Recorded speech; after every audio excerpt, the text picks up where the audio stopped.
Olá, sou o professor Gerry Borges, estou na Universidade Federal de Lavras para conversar com vocês hoje sobre a divisão celular conhecida como meiose.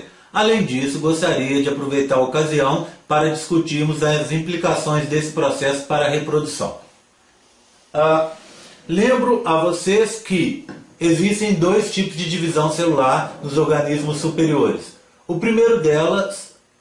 primeira delas é a mitose, que ocorre de uma forma um pouco mais simplificada em comparação com a meiose e que é normalmente voltada para a substituição de células doentes e senescentes e para crescimento do organismo. A meiose é um tipo de divisão mais especializado, que acontece apenas nas gônadas, nos ovários femininos e nos testículos masculinos. Ela é voltada para a produção de gametas, células especializadas, tendo apenas metade do material genético. Ou seja, nessa divisão produz-se células N, haploides, a partir de células diploides, 2N. Portanto, na meiose, em algum momento nós teremos que ter uma diminuição do número de cromossomos presentes na célula. Bem, a meiose possui duas divisões. A primeira divisão, que é denominada uma divisão reducional. Nessa divisão ocorre a redução do número de cromossomos à metade. Essa divisão, na nossa espécie, por exemplo, gera células filhas com 23 cromossomos cada, a partir de células iniciais com 46 cromossomos. Essas células filhas entram no segundo processo de divisão, a meiose 2. Uma divisão que nós chamamos equacional. Se chama equacional porque o número de cromossomos é mantido, apesar da quantidade de DNA ser diminuída à metade nessas células que se formam ao final. Isso ocorre porque na meiose 2 ocorre separação das cromátides irmãs. Diminui-se então a metade a quantidade de DNA, mas preserva-se o total de cromossomos. Como resultado, a meiose nessas duas divisões, a primeira reducional e a segunda equacional, geram 4 células, todas haploides, tendo cada uma 23 cromossomos. Outro ponto importante, extremamente significativo, que deve ser lembrado em relação à meiose, é a variabilidade genética que surge nesse processo. Durante a meiose, há uma mistura, um embaralhamento casual dos cromossomos.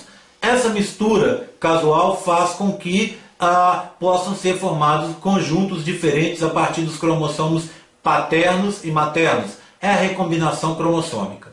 Além disso, na meiose ocorre o processo denominado permuta ou crossing over. Nesse processo, regiões dos cromossomos são trocadas entre cromossomos, entre pares de homólogos, fazendo com que crie-se novas combinações gênicas dentro dos cromossomos a serem dados para os filhos, gerando uma imensa variabilidade genética. Variabilidade genética, não custa nada lembrar, é um processo essencial para a manutenção da capacidade da espécie lidar com os problemas ambientais que ela faz frente. Bem, vamos começar com este modelo aqui. É um modelo simplificado em que eu tenho uma representação esquemática de uma célula. Nessa célula pode ser visto o citoplasma aqui em translúcido, com resina, a membrana plasmática aqui em amarelo, a célula está partida ao meio, né? E aqui nós temos a presença do núcleo em verde, com os poros nucleares da carioteca indicados aqui atravessando a membrana. Também temos a presença aqui de cromossomos desenovelados, para indicar que essa célula provavelmente está na sua fase de intérfase, o período em que ela está se preparando para a divisão celular da meiose. Lembro a vocês que a meiose, assim como a mitose, possui três grandes fases. A primeira seria a preparação para a divisão celular propriamente dita, com as fases G1, onde há multiplicação das proteínas, formação de enzimas envolvidas no processo, etc, etc. Depois a fase S, onde ocorre a duplicação do DNA, a duplicação semiconservativa, e depois a fase G2, onde há uma nova preparação para a divisão celular. Em seguida temos a fase de divisão propriamente dita. Essa fase de divisão propriamente dita ocorre através da separação dos cromossomos entre as células filhas. E posteriormente temos a fase denominada citocinese, em que o citoplasma vai sofrer uma fisão, uma divisão, sendo originadas duas células isoladas, duas entidades isoladas. Portanto, nessa célula temos cromossomos ainda se preparando para a divisão celular e a presença aqui de duas organelas. Essas duas organelas aqui são chamados centríolos. São organelas envolvidas com a formação do fuso mitótico. Nesse momento, elas estão aqui na localização perinuclear, próxima do núcleo, que é a localização onde elas são encontradas comumente. Vamos passar agora para essa célula. Nessa célula, nós podemos ver a presença de dois pares de cromossomos.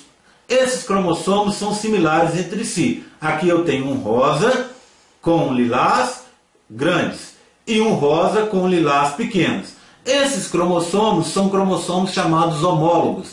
Lembram vocês que os cromossomos homólogos são cromossomos que têm genes na mesma posição.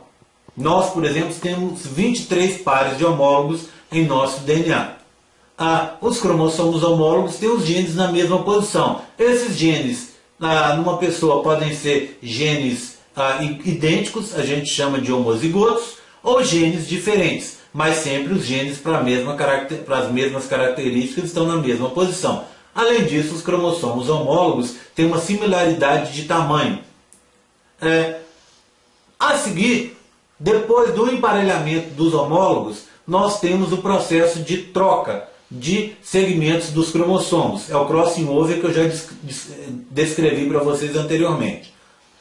Logo depois do crossing over, nós vamos ter a fase de metáfase.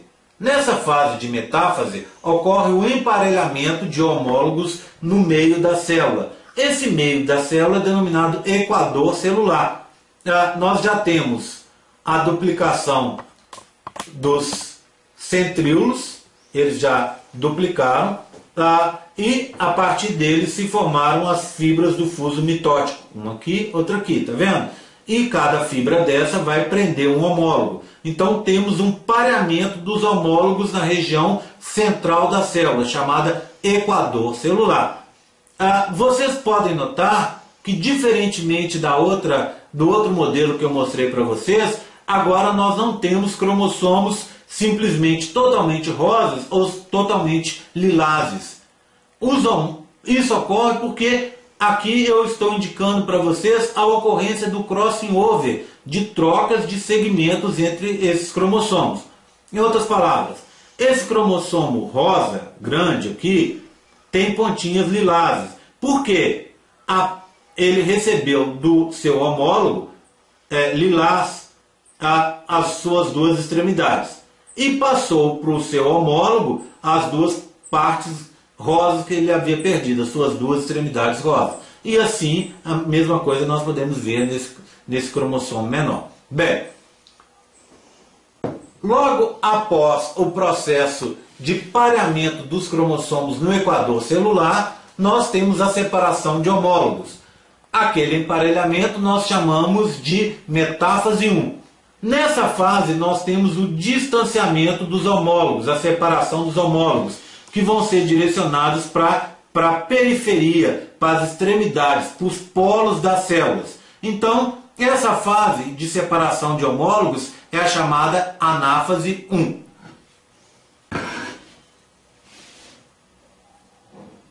Depois da anáfase 1, novamente se formam os dois núcleos celulares, aqui presentes, indicados para vocês esses dois modelos. Em cada um desses núcleos eu tenho composição cromossômica diferente. Lembre-se, a gente teve a separação de homólogos. Então um grupo de homólogos veio para cá, outro grupo de homólogos veio para cá. Portanto, aqui eu tenho o pequeno lilás com pontinhas rosas e o grande rosa com pontinhas lilazes. Aqui eu tenho o grande lilás com pontinhas rosas e o pequeno rosa com pontinhas lilazes, certo? Então nós tivemos a separação. Os núcleos se refizeram novamente, tá? Então essa célula terminou a primeira divisão celular, formaram-se duas células filhas, cada uma com metade dos cromossomos. No começo nós tínhamos 4, 2 pares de homólogos, agora temos 2. Então essas duas células que se formaram ao final da primeira divisão celular são haploides. No nosso exemplo aqui, com N igual a 2. Após um período que pode demandar alguns minutos até algumas horas, essa célula novamente se prepara para a divisão celular. Entra num período que nós chamamos intercinese. Depois da intercinese, ela retorna ao processo de divisão celular. Portanto, agora temos novamente a célula em processo de divisão celular. Ela vai desfazer o envelope nuclear, ela vai duplicar essa região dos centríolos aqui, né? Ela vai ficar com um par de centríolos novamente para poder fazer as fibras. O par de centríolos vai virar um quarteto de centríolos, né? Para formar as fibras. E você vai ter o quê? De novo um processo de enovelamento dos cromossomos. Entra-se da prófase 2, a segunda divisão da meiose. Após a prófase 2, nós vamos ter novamente um emparelhamento de cromossomos no equador celular. Lembre-se, aqui eu estou mostrando o processo nas duas células que eu acabei de descrever, que se formaram no final da meiose 1.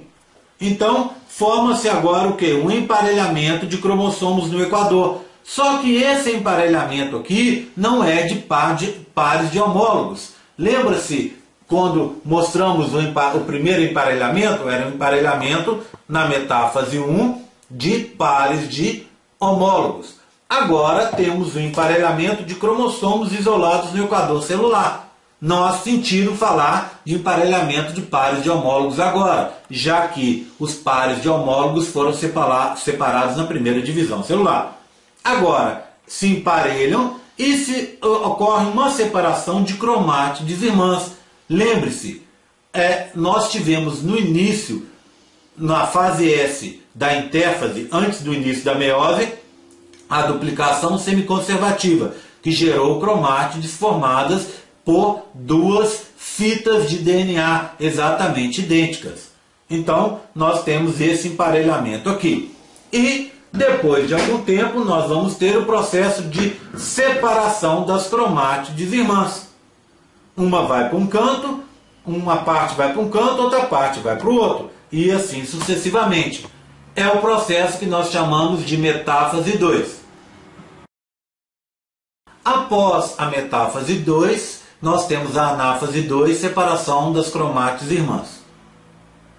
Depois da anáfase 2, refaz-se novamente os núcleos celulares. Mas agora, em cada núcleo, aqui nós temos 4 células formadas, né? Em cada núcleo eu vou ter apenas uma cromátide irmã. Ou seja, a quantidade de DNA daqui para aqui se reduziu a metade. Uma metade, outra metade. Mas o total de cromossomos se manteve. Esse com uma cromátide só é um cromossomo. Esse com uma cromátide só é um cromossomo. Esse é um cromossomo. Esse também é um cromossomo. Só que cada um aqui tem 2 cromátides.